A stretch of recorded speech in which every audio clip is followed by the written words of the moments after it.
Патша нөкерлерімен бірге серуенге шыққанда жер өңдеп жүрген диқанды кездестіреді. Тырбанып еңбектеніп жатқан қарапайым адам патшаның көңілінен шығып, онымен сөйлесуге ықыласы ауады.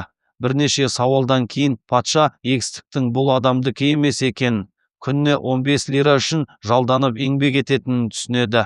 Патша жалақысының аздығына таң қалады. Себебі патша сарайының бір күндік шығыны 100 алтынға шығатын еді. Шаруа патшаның таң қалғанына қарап, бұл ақша қанағатшыл адамға тіпті көп те болады. Мен ақшамды 3-ке бөлемін. Бір бөлігімен өмір сүремін, бір бөлігімен қарызымды өтеймін, бір бөлігін біріктіріп қор жинаймын дейді.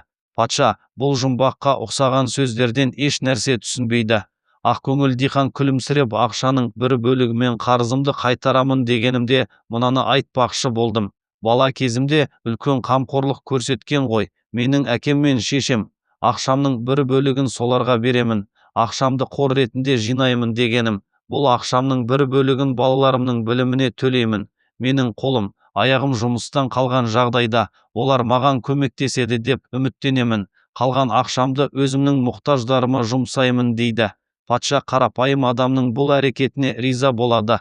Намысты шаруа балаларының біліміне төлейтін ақшаны өз мойнына алды. Балалары да ержеткен соң ата-анасына, халқына да қолдарынан келген көмектерін аямай көрсетіпті деседі.